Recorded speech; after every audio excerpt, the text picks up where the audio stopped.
Olá, boa noite a todos. Estão-me todos a ouvir bem? Como é que está o som? Se puderem me colocar aqui no chat, só para eu ter algum feedback de como é que está o som, se me veem bem.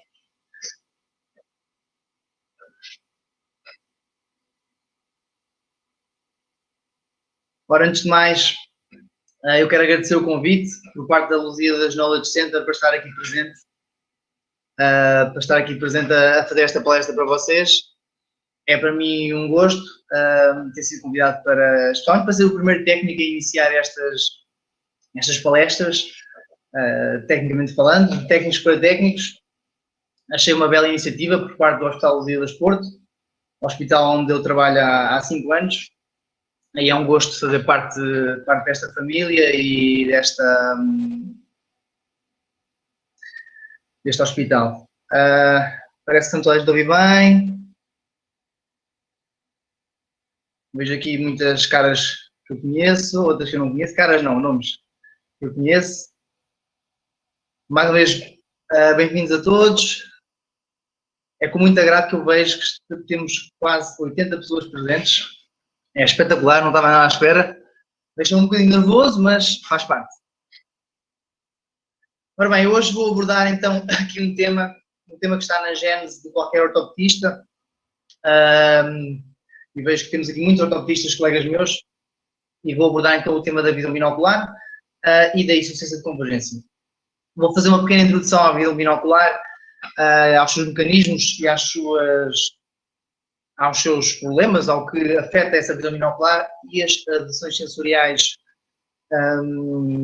corticais que o nosso organismo acaba por, o nosso cérebro, neste caso, acaba por fazer para conseguir lidar com esses pequenos distúrbios.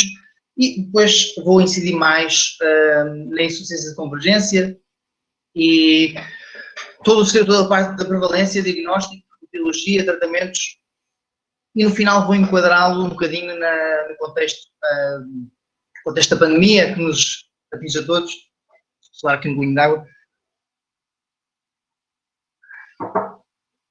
Vou então iniciar. Vou abordar então agora um bocadinho a visão binocular. A visão binocular é a capacidade de usar os olhos em simultâneo para que ambos contribuam de igual forma para uma percepção visual comum, para uma percepção sensitiva comum. Para que isto aconteça, é preciso que haja um alinhamento de eixos visuais para que o estímulo luminoso atinja ambas as fóveas, para que assim consiga existir uma correspondência retiniana. Para que este alinhamento dos eixos visuais ocorra, nós temos 6 músculos oculomotores, 6 em cada olho, que contribuem para que haja esses movimentos oculares, para que seja possível ter uma visão binocular normal em todas as posições do olhar. Os músculos oculomotores são o reto superior, o reto inferior, o reto interno ou medial, o reto externo ou lateral, o pequeno oblíquo e o grande oblíquo, que contribuem, cada um à sua maneira. Não vou agora entrar por esse lado, por esse campo, porque o tempo também é um bocadinho escasso, mas cada um contribui com diversas ações para que esses movimentos oculares se estabeleçam e para que haja uma manutenção da visão binocular. Agora, correspondência retiniana. A correspondência retiniana é quando existe uma correspondência binocular entre as fóveas retina nasal e temporal superior e inferior de ambos os olhos, para que estes contribuam para uma percepção sensitiva comum. A correspondência retiniana pode ser normal, pode ser anómala ou pode estar ausente, quando há um mecanismo de supressão. Eu já vou, mais à frente, vou falar um bocadinho mais sobre a parte da correspondência retiniana anómala e quando a correspondência retiniana está ausente. A visão binocular está dividida em três graus. A percepção simultânea, que é a capacidade que nós temos de percepcionar as imagens provenientes de ambos os olhos, que depois passa para a parte da fusão sensorial, que é a capacidade de percepcionarmos ambas as imagens e fusioná-las, interpretá-las como uma só. Para que isto aconteça, é preciso que haja a fusão motora, que está relacionada com as amplitudes de fusão e divergências da parte muscular, para que seja possível essa fusão sensorial. E depois temos o terceiro grau da visão binocular, que é a visão estereoscópica, a estereopsia, que através da disparidade retiniana entre o olho direito, a retina do olho direito e a retina do olho esquerdo, permitem que nós tenhamos a capacidade de ver em 3 dimensões, de analisar e interpretar a profundidade. Existem agora vou abordar os mecanismos que provocam distúrbios nessa mesma visão binocular. Vou começar por abordar os desvios oculomotores latentes, os chamados estrabismos latentes, que se chamam de heteroforias. Basicamente, nas heteroforias ocorre um alinhamento visual em binocularidade, e este desvio apenas ocorre quando há a interrupção da visão binocular, quando há uma dissociação dessa visão binocular, okay? Como mostra aqui a imagem em baixo, ao ocluirmos um dos olhos, ao interrompermos a visão binocular, o olho por trás do oclusor acaba por se desviar. Neste caso, na parte de cima é um desvio no sentido nasal, a chamada esoforia ou endoforia. Em baixo é no sentido temporal, uma exoforia, mas podia ser para cima se fosse uma hiperforia ou para baixo se fosse uma hipoforia. Mas, como eu estava a dizer, quando há interrupção da visão binocular, esta dissociação, aí sim manifesta-se o desvio por trás do oclusor, e quando se volta a destapar, aí sim vemos o movimento do olho a voltar a alinhar-se em binocularidade. A heteroforia não é, por si só, uma situação patológica. Temos as heteroforias fisiológicas e as heteroforias patológicas. Uma heteroforia fisiológica diz, e há alguma literatura diz que vai até às dioptrias prismáticas e não tem sintomatologia associada. Já uma heteroforia patológica, a amplitude do desvio é muito maior, pode ter sintomatologia associada, nomeadamente cefaleias, e pode também levar a um estrabismo manifesto mais tarde. Agora vou abordar as heterotropias, o chamado estrabismo manifesto, tipicamente, comumente chamado de olho torto. Atinge entre 5% a 8% da população geral, e é quando ocorre o desalinhamento dos eixos visuais, que tem diversas e múltiplas causas. Ora bem, agora vou abordar uma parte muito importante, que é a parte das adaptações sensoriais e corticais do nosso sistema visual tem para lidar com um estrabismo manifesto. Quando ocorre um estrabismo manifesto, o que acontece é que pode acontecer entre uma de duas coisas, ou as duas coisas em simultâneo. Diplopia ou a confusão visual.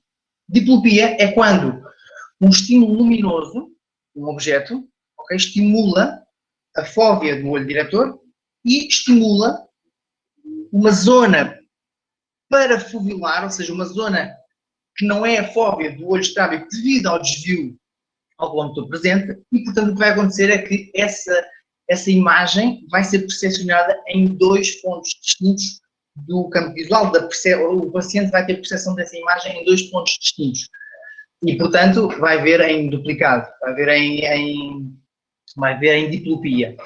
Por outro lado, pode acontecer também a confusão visual, que é, uma vez que temos um olho diretor e temos um olho desviado, acontece que ambas as fóveas vão ser estimuladas por estímulos luminosos diferentes.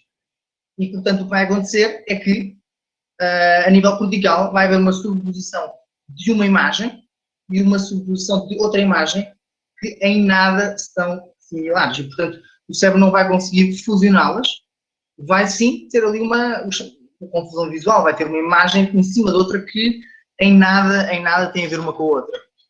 E aí sim, entramos agora nas partes das adaptações sensoriais e corticais que acontecem. Pode acontecer uma de duas coisas, uma correspondência retina anómala ou supressão. A correspondência retina anómala acontece geralmente quando o estrabismo não é de elevado grau, vai até mais ou menos até 20 dioptrias prismáticas. Por vezes, o nosso cérebro, o que é que faz? Acaba por fazer uma correspondência entre a fóvea do olho diretor e uma zona parafoveolar do olho estrábico para que assuma o papel de uma nova fóvea. Isto faz com que consigas estabelecer uma visão binocular, embora bastante rudimentar, mas é uma adaptação e existe alguma correspondência retiniana e alguma visão binocular. Por outro lado, quando estamos perante um estrabismo de grande amplitude, de grande ângulo, o que acontece é que não se consegue fazer uma correspondência com uma zona retina parafoveolar e o que acontece é que o cérebro acaba por ignorar a imagem do olho estrábio e assume a imagem do olho diretor como uma imagem principal, a imagem que conta, e o outro olho é completamente ignorado. Isto depois leva a grandes amblopias e a grandes baixas de visão nesse olho. Agora que abordei um bocadinho, de forma um bocadinho sucinta, mas creio que esclarecedora, da visão binocular, vou abordar um bocadinho a parte da visão de perto para depois entrar na insuficiência de convergência. Ora, quando nós fixamos um objeto para perto, acontecem sempre três coisas: acomodação, restrição pupilar e convergência. É esta a tríade necessária para uma visão de perto correta. A acomodação é a capacidade que o nosso olho tem de aumentar o seu poder dióptrico, ok? E ter uma visão nítida dos objetos para perto. O que acontece? Acontece que, quando fixamos um ponto para perto, um objeto na visão de perto, existe uma inervação do corpo ciliar por parte do nervo trigêmeo, existe uma contração dos músculos do corpo ciliar, que provoca um relaxamento das fibras da zona, das fibras zonulares, que por sua vez levam a um aumento da curvatura anterior e posterior do cristalino e faz com que o cristalino fique de uma forma mais redonda. Okay? Estava de uma forma mais achatada e acaba por ter uma forma mais redonda, conseguindo ter uma visão nítida para a visão de perto. Isto é um mecanismo de acomodação. É um mecanismo que se vai perdendo com a idade, por isso é que todos nós temos os nossos pais, os nossos avós, que acabam depois por ter aqueles óculos para ver ao perto, ou começam a afastar cada vez mais os livros e as revistas, porque começamos a perder esta capacidade de acomodar a partir dos 40, 45 anos e, portanto, é necessário uma ajuda óptica nesse sentido. O outro mecanismo que acontece a contração do esfíncter da pupila por parte das fibras parasimpáticas do nervo ocultor comum, inervam o esfíncter da pupila, há uma contração do esfíncter, a pupila fecha, ocorre miose e ocorre redução da entrada dos raios periféricos no nosso olho, que contribui para uma visão nítida ao perto.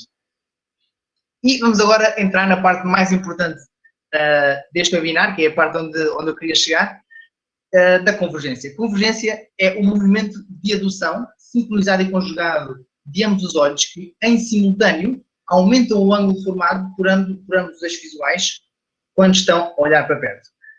Ocorre a contração dos retos internos e o consequente relaxamento dos retos externos, segundo a lei de Sheridan. Claro que depois, isto também, eu estou a supor que o objeto está no plano medial em relação aos olhos. Vai-se ter um bocadinho para baixo, já são outros músculos ocultores que também vão ter algum papel, nomeadamente os pequenos grandes oblíquos. Este mecanismo acontece para a manutenção da visão binocular e temos 5 tipos de convergência. A convergência tónica, através dos tonos dos músculos locomotores, a proximal, quando aproximamos um objeto de nós, a fusional, através da fusão motora e fusão sensorial, a voluntária, que é a capacidade de voluntariamente convergirmos os olhos sem ver endivopia, mantendo uma visão binocular, e a acomodativa. Eu deixei a acomodativa para o fim, porque a maior parte da convergência que nós realizamos é acumulativa. Daí a importância, e daí estar sublinhado aqui nesta apresentação, porque a convergência acumulativa é muito importante e pode levar a muitos distúrbios e tem algum papel na insuficiência de convergência.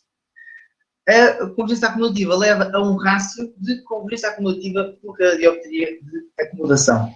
Isto é um rácio calculado, tem diversos métodos para o calcular, e é uma questão muito importante a ter em conta.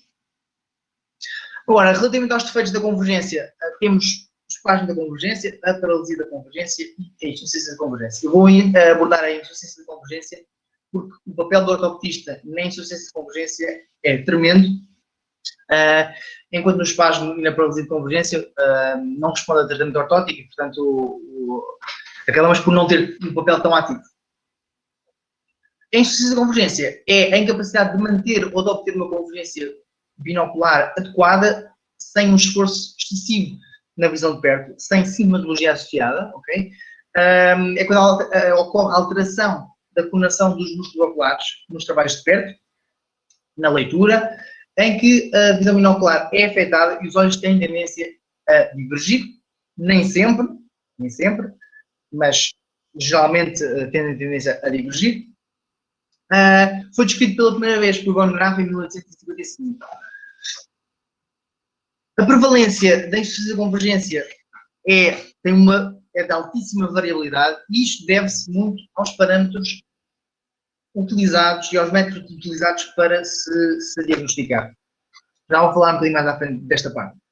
Ainda assim, após analisar imensa literatura, estima-se que cerca de até 13% das crianças em idade escolar tenham insuficiência de convergência. Nos jovens adultos acima dos 19 anos, aumenta um bocadinho para cerca de 15%. Na população geral, estima-se que seja entre 2% a 17% da população geral. Está muito presente em pacientes que sofrem traumatismos cranianos, como acidentes de carro, em quase metade dos pacientes. E a literatura é escassa em adultos, devido à situação da presbiopia, que às vezes é um bocadinho complicado de se conseguir perceber o papel da insuficiência da acomodação que acaba por acontecer com a idade. E às vezes é um bocadinho complicado e não há muita literatura neste sentido, na parte dos adultos. Em relação à etiologia, a etiologia pode ser primária ou pode ser secundária ou orgânica. Na etiologia primária temos grandes distâncias interpupulares, ocupações ou trabalhos com muito foco na visão de longe, depois acabam por ter algumas incapacidades quando têm que passar para a visão de perto. Ocupações de trabalho que promovam a monovisão, ou que estão a contribuir para uma não manutenção da visão binocular. Trabalho excessivo de perto, que está muito interligado com uma luz ambiente inadequada. Este é capaz de ser aqui um dos principais causadores da prevalência da incidência de insuficiência de convergência. A utilização de drogas, a gravidez e a idade. A idade porquê? Porque o tónus, para além de termos a parte da insuficiência acumulativa que acaba por acontecer devido à presbiopia, temos também o tónus muscular para a convergência, acaba por ser perdido, fica mais fraco com a idade e os olhos têm tendência para divergir, para termos a presença de exoforias.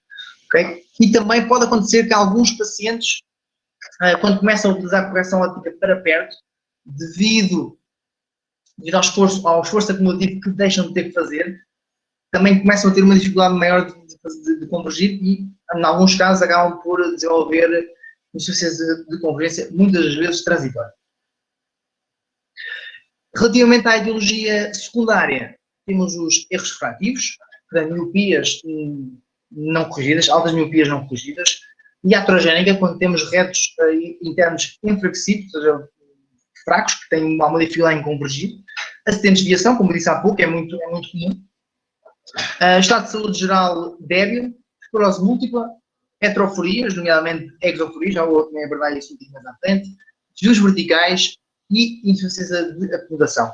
Apesar da insuficiência de convergência com uma insuficiência de acomodação ser uma entidade à parte relativamente à insuficiência de convergência, acabam por, devido à tríade da visão de perto, acabam por ter algum papel aqui em relação ao outro.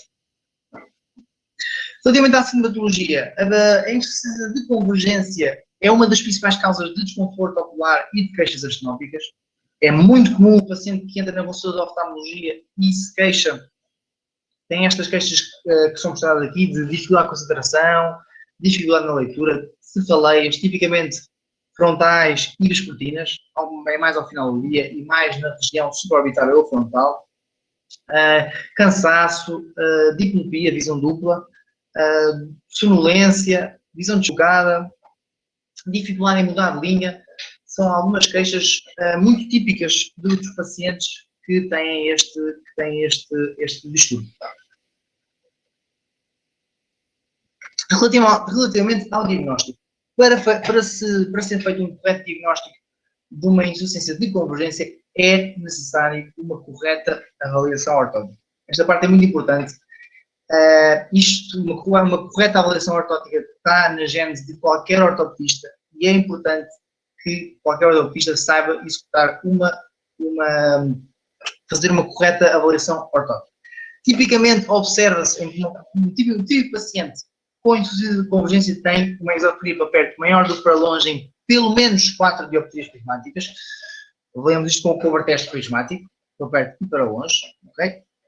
Neste caso, uma exoferia avalia-se com o cover and cover. Se quisermos observar a amplitude máxima, com o cover test alternante. Ponto próximo de convergência superior a 9.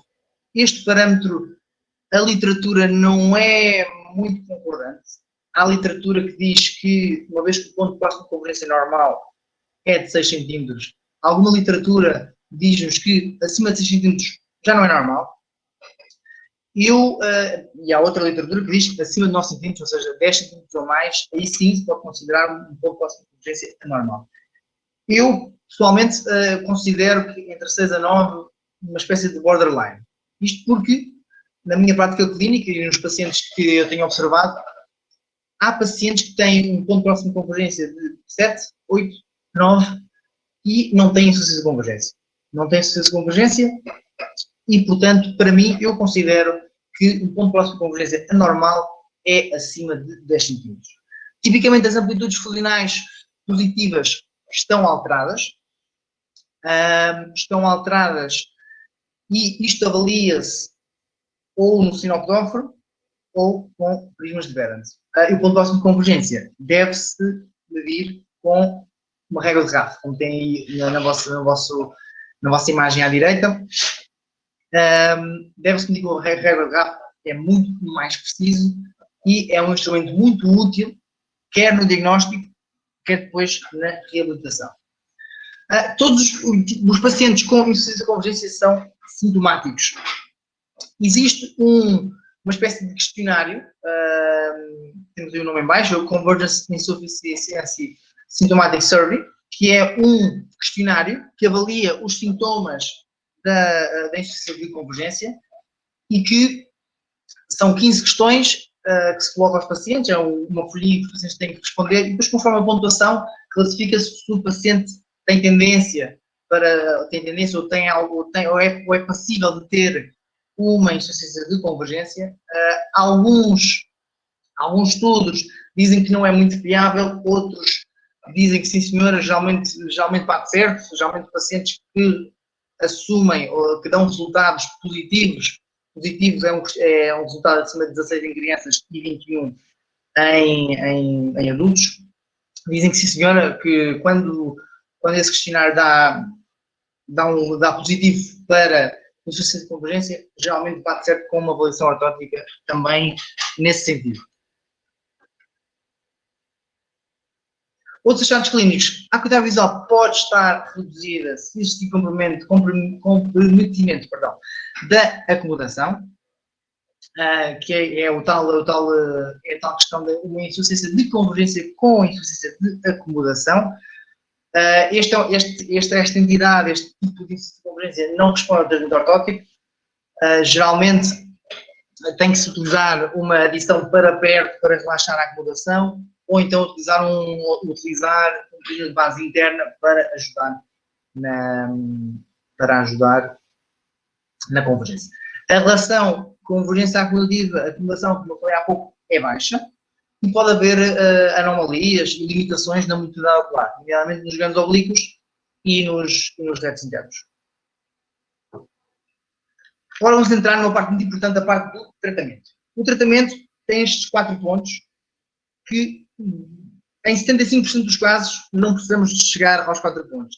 Em 75% dos casos, corrigir o erro refrativo e tratamento ortótico é o suficiente para curar, para tratar uma insuficiência de convergência. E assim já vou explicar melhor cada passo. Bem, primeiro passo, imaginemos que nós avaliamos um paciente que não tem o erro refrativo corrigido, foi à consulta, vai ter que ter uma nova receita, ou usar óculos pela primeira vez, muitas vezes. Ainda assim, numa avaliação ortótica, ou reencaminhado pelo médico oftalmologista, diz que este paciente tem uma insuficiência de convergência. É essencial que o primeiro passo a fazer é corrigir o erro refrativo. Proporcionar ao paciente uma imagem retina nítida, estimular a visão binocular e melhorar a relação convergência acumulativa e acumulação. Este é o primeiro passo, corrigir o erro refrativo. Esperar um mês e depois sim reavaliar. Se ainda assim o paciente mantiver os mesmos sinais, os mesmos sintomas, aí sim iniciamos o tratamento ortótico. Isto porque, por vezes, corrigir o erro refrativo, como eu disse há pouco, é uma das etiologias secundárias, é um erro refrativo mal corrigido ou não corrigido. Às vezes corrigir o erro refrativo é suficiente para tratar uma insuficiência de convergência. Relativamente ao tratamento ortótico, como eu disse há pouco, o tratamento ortótico é eficaz em 75% dos casos. É o tratamento primário em pacientes com insuficiência de convergência. É um tratamento que é feito em consultório e com uma espécie de TPC, de trabalhos que o paciente tem que fazer trabalhos de reforço em casa com push-up da caneta ou outros tipos de exercícios, mas tratamento ortótico em consultório com um ortopedista em associação com um tratamento de reforço em casa demonstrou ser o mais eficaz do que qualquer outro tipo de tratamento nesta patologia. O objetivo é sempre melhorar o ponto próximo de convergência, melhorar as amplitudes funcionais, especialmente as positivas, que são as que tipicamente estão alteradas, proporcionar uma melhoria da visão binocular e, principalmente, atenuar e eliminar a sintomatologia. O paciente depois de realizar o tratamento ortótico, no final, é o que ele diz sempre, aliás, a meio das sessões, quando ele chega para a terceira, quarta, quinta sessão, tipicamente o paciente já diz, olha, isto tem feito muito bem, que eu agora estudo, leio e já não tenho dor de cabeça, tenho muito mais facilidade de concentração. Isto acontece muitas vezes, e, portanto, o objetivo é sempre proporcionar ao paciente melhor visão binocular e eliminar uma sintomatologia, portanto, um maior conforto. Relativamente agora ao tratamento ortótico em si, o primeiro passo é fazer um tratamento antissupressivo se o paciente não reconhecer a diplopia. Se nós, com a regra de Raff, quando estamos a medir o PPC, o paciente não chegar a ver 2 pontos, o paciente diz que vê sempre 1 e o olho acaba por divergir e o paciente não há o reconhecimento da diplopia, significa que provavelmente esta situação da insuficiência de convergência já está presente há algum tempo e o que acontece é que já houve uma supressão daquela imagem retiniana quando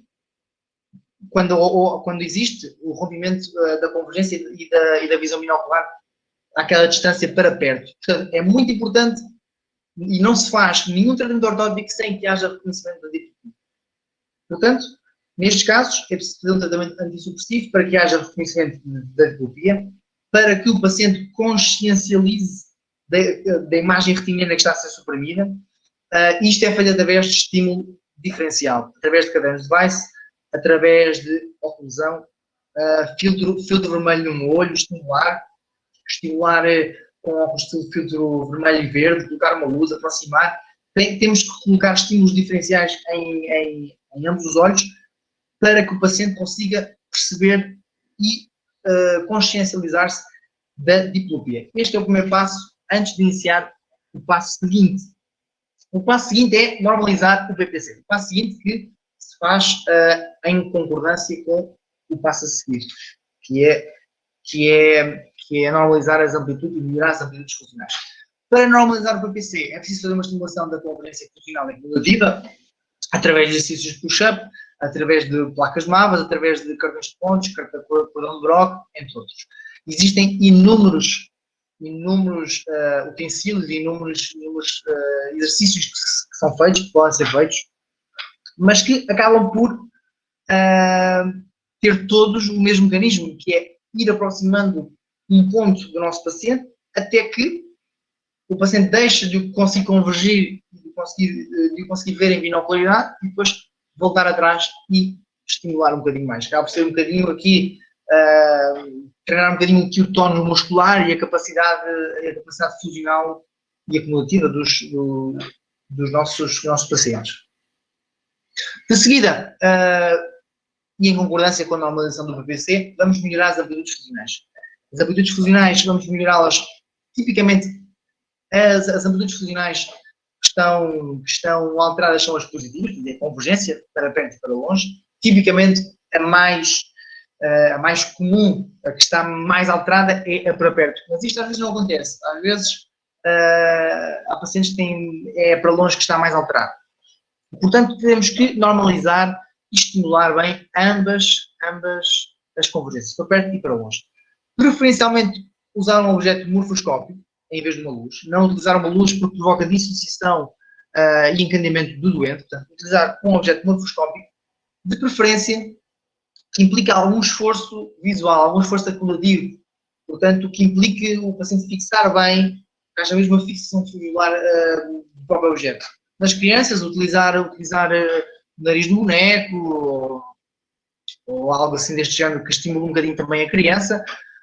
Se for um adulto, eu pelo menos utilizo a ponta da caneta, que é sempre um objeto bom de se utilizar. Portanto, normalizar as amplitudes funcionais positivas, okay? Através dos prismas de Verens, se quisermos fazer isto no espaço, para perto e para longe, ou então no sinoptóforo. No sinoptóforo, que simula com condições de longe, como vocês sabem. Se quisermos estimular a convergência, utilizar estímulos curtos e rápidos, okay? Dos braços, para ir treinando ali as amplitudes funcionais. Primeiro, medir a convergência, okay? Ver até onde é que o paciente consegue fusionar. Quando rompe, voltar ligeiramente atrás, fixar os braços, ou fixar aí a medição, e depois fazer movimentos curtos e rápidos com os braços do sinoptóforo para estimular as amplitudes funcionais positivas. Se quiséssemos estimular as amplitudes funcionais negativas, neste caso normalmente não é necessário, mas se quiséssemos fazer, era igual, mas para a divergência, e fazer estímulos longos e lentos. O último passo é promover uma convergência voluntária por parte do doente. Esta parte é muito importante para prevenir a regressão. É muito importante prevenir a regressão para que o paciente não apareça 6 meses depois a dizer: doutor, estou completamente igual. Ou ortopedista, estou completamente igual. Voltei à estaca zero. É muito importante promover a convergência voluntária através dos estereogramas. Os estereogramas é um exercício fantástico. Não é muito fácil, é preciso explicar bem aos doentes como é que funciona, explicar aos doentes que o gato tem como a imagem, como vem aqui, está um gato incompleto de um lado, um gato incompleto do outro. O paciente deve colocar o gato, esticar o braço completo, colocar uma caneta entre o gato e os seus olhos, deve percepcionar um terceiro gato no meio dos dois, pode estar um pouco desfogado, mas tem que estar completo, tem que ter cauda e bigode de um lado e as orelhas e o bigode do outro. Tem que ir aproximando, sempre mantendo a caneta à mesma distância entre os olhos e a caneta e o cartão, ok? Tem que chegar o mais próximo e assim que chegar aqui próximo dos nossos olhos, retirar a caneta para que ele faça uma convergência voluntária de ambos os olhos e consiga percepcionar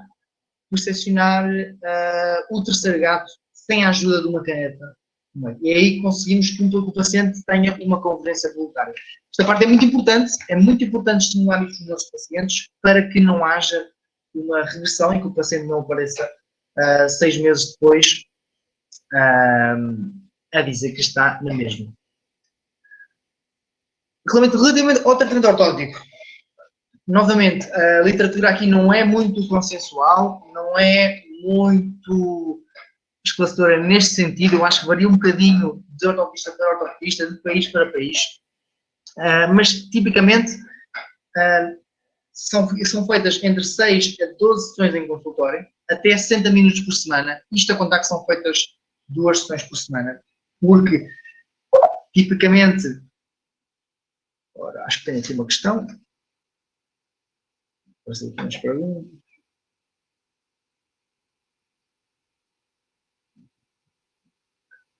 E lembrar-me só um segundo, porque depois no final da apresentação já vou responder aqui às perguntas, também só para não perder aqui o fio à meada, está bem? Eu já no final já vou ver as questões todas e já respondo. Como estava a dizer, exato. Portanto, entre 6 a 12 sessões em consultório é o mais comum. Relativamente, muitas vezes não é preciso, ou não são necessárias 12 sessões em consultório. Acho que entre 8 sessões, acho que é o mais comum de ser necessário, mas isto também depende um bocadinho da sintomatologia e das limitações a nível dos achados clínicos que nós encontramos nos nossos pacientes. Como estava a dizer, até 60 minutos por semana, isto assumindo que fazemos 2 sessões por semana, porque eu não faço uma sessão de tratamento ortótico com um paciente mais do que 30 minutos. Isto porque é um estímulo muito cansativo, especialmente para uma pessoa que tem distúrbios da convergência. Estamos ali meia hora, 20 minutos, meia hora, a estimular a coisa que o paciente tem muita dificuldade e que provoca muita sintomatologia. Tipicamente os pacientes saem do consultório com muitas dores de cabeça. E eu quando vejo na literatura, ortopedistas e investigadores a falarem 60 minutos por sessão, eu não sei que pacientes é que eles conseguem estar durante 60 minutos a estimular a convergência sem que os pacientes saiam de lá com os espasmos da convergência ou os espasmos da convergência não, porque os pacientes têm excesso de convergência, mas completamente fatigados e acaba por ser um bocadinho contraproducente. Portanto, na minha opinião, entre 20 a 30 minutos por sessão é o mais adequado. Associar isto a exercícios de convergência em casa, 5 vezes por semana, até 15 minutos por dia. Parece-me o mais consensual e o que tem melhores resultados. Em relação aos exercícios de convergência para casa, eu tipicamente utilizo os exercícios de push-up, ou digo ao paciente para fazer exercícios de push-up com a caneta, se for um adulto ou um jovem adulto. Se for uma criança, também fazer exercícios de push-up, mas com um boneco, um nariz de um boneco, pedir ajuda aos pais. É muito importante pedir ajuda aos pais, ok? Para colaborarem e ajudarem um bocadinho na parte de tratamento, porque sabemos que as crianças têm coisas mais interessantes para fazer do que fazer tratamento de ortopedismo e exercícios de convergência em casa. Após as 8, 10 sessões que sejam, em que conseguimos melhorar e normalizar o PPC, melhorar as amplitudes funcionais positivas e conseguir uma convergência voluntária normal, sem sintomatologia associada por parte do paciente, estamos um mês, vamos parar os tratamentos todos durante um mês, sem tratamentos, e depois sim reavaliar. Se ao fim deste mês o paciente está sem queixas, sem sinais, perfeito, é só fazer uma reavaliação passado 6 meses, um ano, mas em princípio esta situação transitória está curada e podemos dar alta ao nosso paciente. Existe agora, o tratamento ortótico é espetacular, funciona em 3/4 das vezes, às vezes não funciona. Às vezes chegam-nos pacientes com exoforias tão grandes que não é possível iniciar tratamento ortótico porque a convergência está muito, muito reduzida. A convergência está muito reduzida e, portanto, o que se costuma utilizar é, coloca-se um prisma de base interna com metade do valor do desvio medido para perto, isto para anular um pouco a exoforia e, consequentemente, vai haver uma melhoria da convergência. Com esta melhoria da convergência, podemos aí sim iniciar o tratamento ortótico. Depois de iniciarmos o tratamento ortótico, podemos ir reduzindo a potência ao longo da melhoria da convergência, até chegar a uma altura em que podemos retirar e podemos continuar o tratamento ortótico já sem utilização de prismas. Podemos utilizar também os prismas, como eu disse há bocadinho, quando temos uma insuficiência de convergência com insuficiência de acomodação, ok? Ou então incorporar um prisma nos óculos de perto, quando estamos a falar de adultos presbíopes, também para estimular a acomodação, uma vez que os pacientes presbíopes têm tendência a desenvolver uma exoforia, como já expliquei, por causa da redução do tónus para a convergência. O que podemos também fazer nos óculos de perto dos nossos pacientes é desviar, ou seja, descentrar um bocadinho a lente convexa, descentrá-la um bocadinho no sentido nasal, isto para que faça um efeito prismático, sem termos que incorporar um prisma, descentrar um bocadinho a lente, porque sabemos que as lentes convexas acabam por ter um efeito de prisma de base interna, e portanto podemos utilizar isto a nosso favor nesta situação. Ainda assim, quando nada disto funcionou, quando todos os outros tratamentos falham, entramos, portanto, na parte da cirurgia. Segundo Van Orden, a cirurgia pode ser utilizada em exoforias de grande amplitude para perto, pode ser utilizado, portanto, um encurtamento de ambos os retos internos, em desvios grandes, pode ser utilizada também uma retransição dos retos externos, ou de um dos retos externos em pacientes com esotropias intermitentes, mas aqui já estamos a falar de um estrabismo latente que, por vezes, é um estrabismo manifesto, já é uma situação distinta.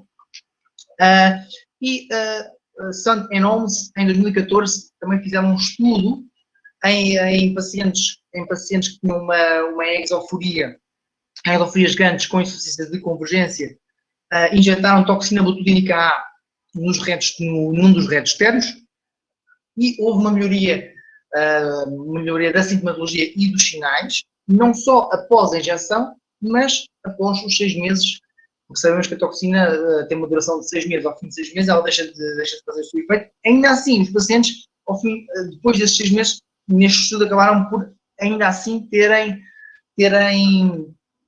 a sintomatologia e os sinais reduzidos, portanto, acaba por poder ter alguma utilidade.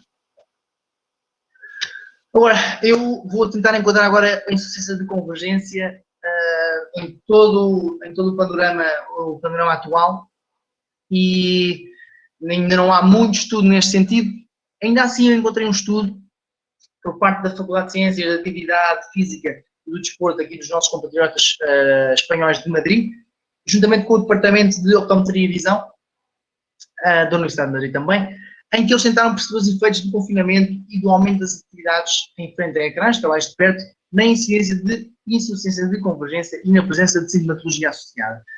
Isto porque eles pensaram que está mais que estudado que longos períodos de confinamento e com a falta de exercício físico provoca alterações fisiológicas, cognitivas, psicológicas, e também perceberam que existe uma elevada correlação entre a insuficiência de convergência e o uso de dispositivos eletrónicos, portanto, trabalho excessivo para perto. Aí eles tentaram perceber como é que estaria esta situação da Covid-19 a influenciar a saúde ocular dos nossos pacientes neste sentido.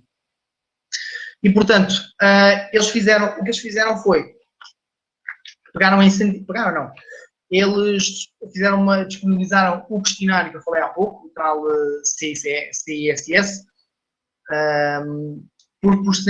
disponibilizaram esse questionário pré e pós-isolamento a 120 pacientes, 60 homens e 60 mulheres, a idades entre os 26 e os 53 anos, que estiveram confinados entre 17 a 34 dias de confinamento, numa área residencial entre 50 a 122 metros quadrados. Eu coloquei aqui as tabelas, basicamente estas tabelas analisam os parâmetros metabólicos, os parâmetros de tempo relacionado com o tempo utilizado em frente a ecrãs e depois o resultado do tal questionário. Coloquei aqui essas tabelas, vou passar já para a parte da conclusão, só para verem que há alguma correlação. Na conclusão deste estudo, conseguiu-se observar uma redução de todas as variáveis relacionadas com a atividade física, uma redução da própria atividade em cerca de 57%, um aumento total de cerca de 200 minutos por dia em frente a dispositivos eletrónicos, um aumento de 28% em tempo de uso do computador, um aumento de 92% em tempo de uso da televisão, um aumento de 43% na pontuação do tal questionário e, portanto, segundo eles, há uma correlação entre a diminuição da atividade física, o aumento do uso de dispositivos eletrónicos e a pontuação do tal questionário. Claro que este estudo tem algumas limitações, no sentido em que o único mecanismo, devido ao confinamento, que eles utilizaram para diagnosticar a insuficiência de convergência, o único mecanismo foi apenas o questionário. Claro que seria preciso uma avaliação ortodótica para se perceber, uma avaliação ortodótica pré, uma avaliação ortodótica pós-confinamento, para perceber então, de facto, a incidência de sinais.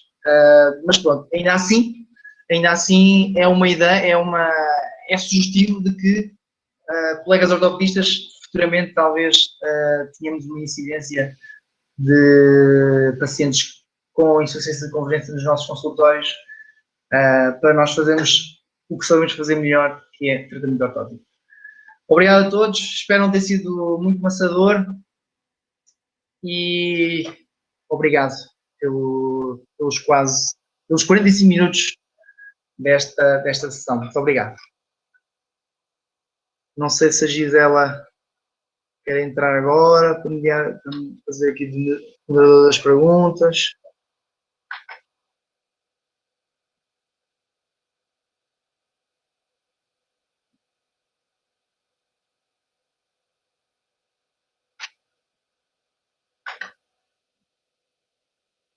Eu posso responder aqui às perguntas. Posso ler aqui as perguntas.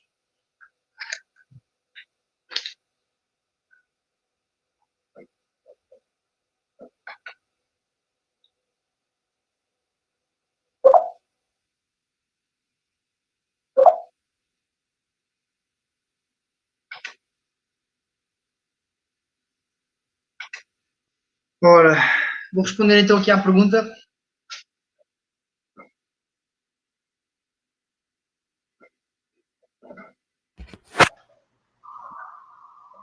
Vamos responder então às perguntas?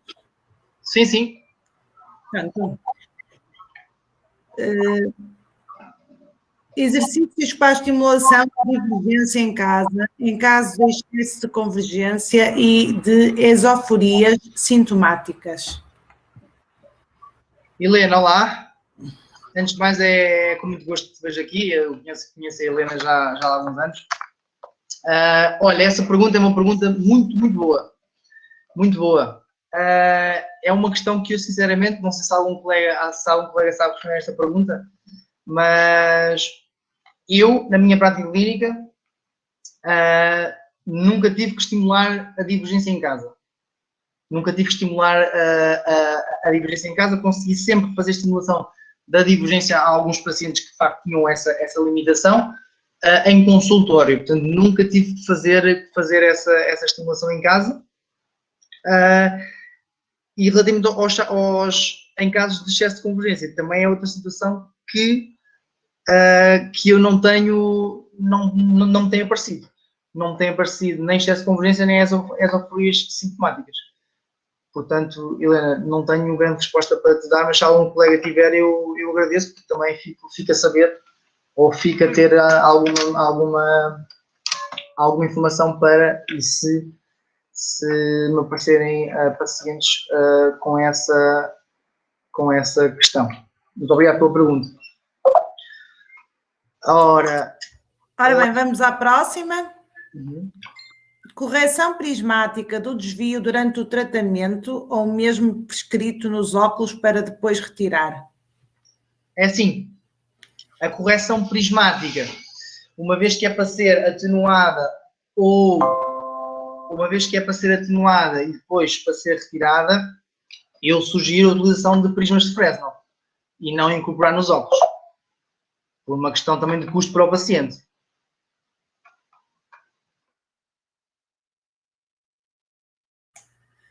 Qual a taxa de pacientes que consegues atingir convergência voluntária? Olá, Filipe Varandas. Mais uma vez também é um gosto ver-te aqui neste webinar.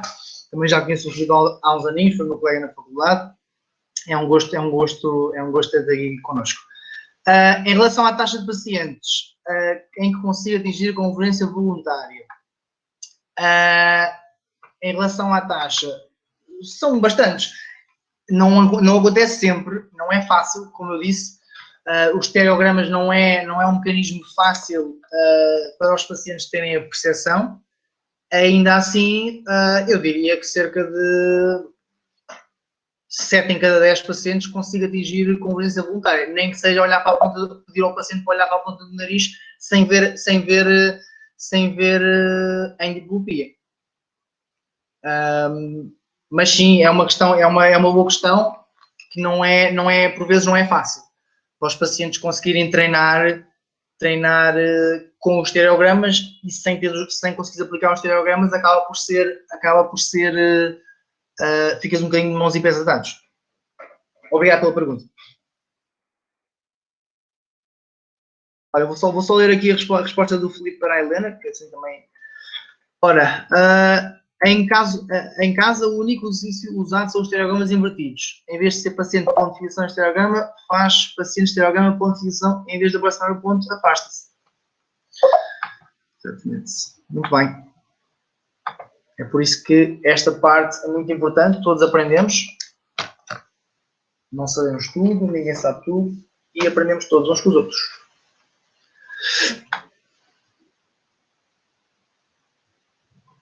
Não sei se há mais alguma questão.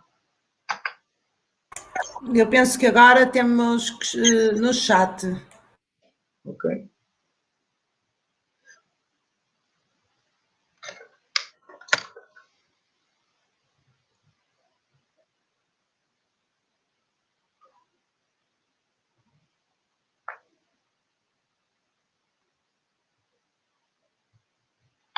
Ok, estamos aqui a ver muitas respostas para a estimulação da divergência.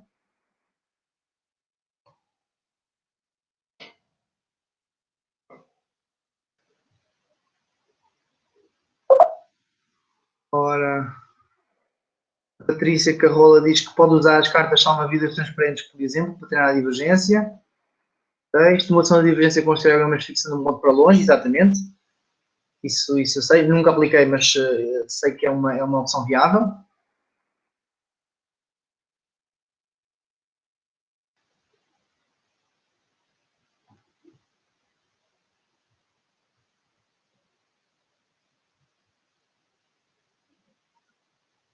E o separador Remy, exatamente. Exatamente. Separador Remy. Não tenho experiência com o separador Remy, mas é uma opção viável também, sim, sim.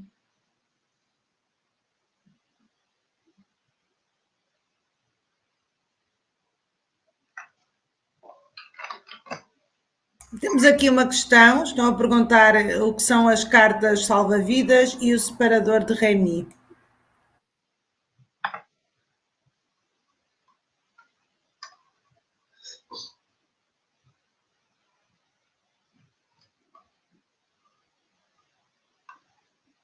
A Helena diz que as cartas salva-vidas são opções terapêuticas mais recentes. Eu confesso que não tenho conhecimento.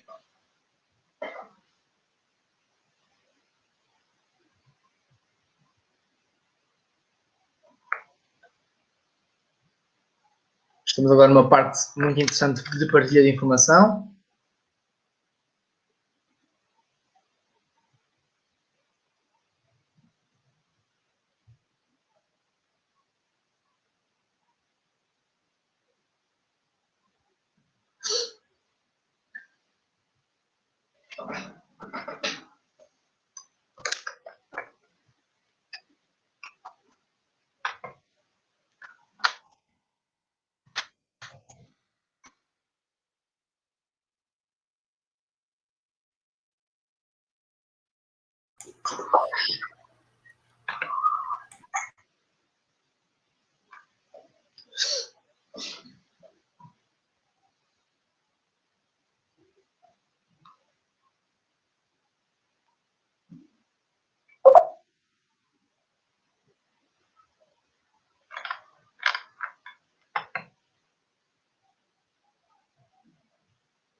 Ok, a Ana Dolan diz boa noite, muito obrigado pela apresentação excelente.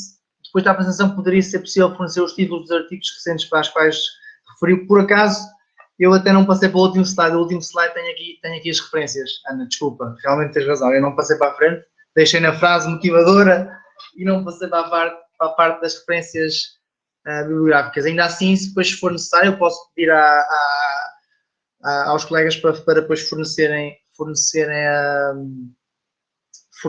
as referências bibliográficas a quem esteve presente. Obrigado.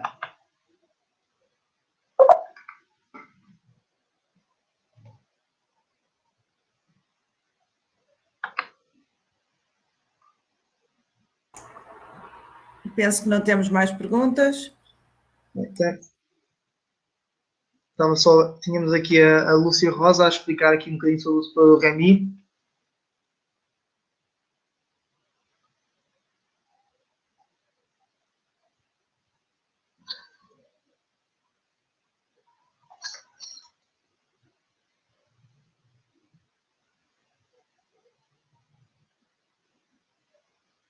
Obrigado pelas palavras. Quem gostou da apresentação, obrigado, foi um gosto.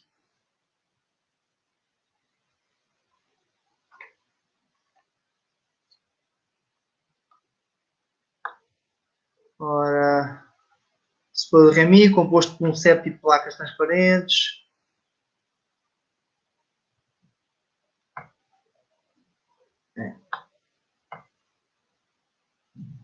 Obrigado a todos. Espero que tenham gostado. Confesso que estava um bocadinho nervoso quando vi que houve tantas inscrições, mas é para mim um gosto ver que gostaram, que houve e está a haver agora partilha de informação. Eu também já aprendi algumas coisas aqui, depois desta apresentação já tenho coisas para ir estudar. Caso me apareça, como a Helena disse, uma insuficiência de divergência e como é que eu hei de estimular isso nos pacientes em casa. É para isso que estes webinários servem, para haver partilha. Exatamente, vamos todos fazer trabalho para casa, exatamente. Obrigado a todos que têm estado presentes.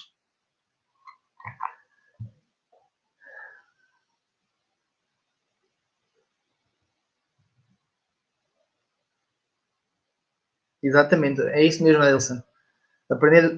Aprendermos todos uns com os outros. Ninguém sabe tudo, estamos sempre a aprender. É isso mesmo.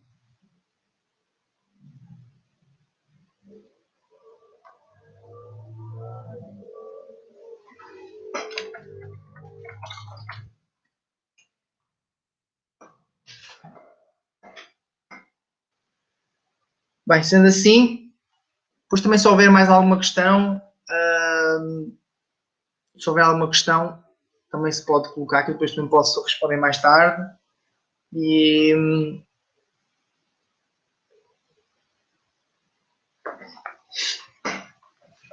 vou colocar aqui o meu e-mail, caso tenham alguma questão, queiram colocar. Se quiserem que eu forneça algum dos artigos utilizados neste webinar, ou alguma das imagens, eu vou colocar aqui o e-mail para que me possam pedir ou fazer alguma questão. Bem?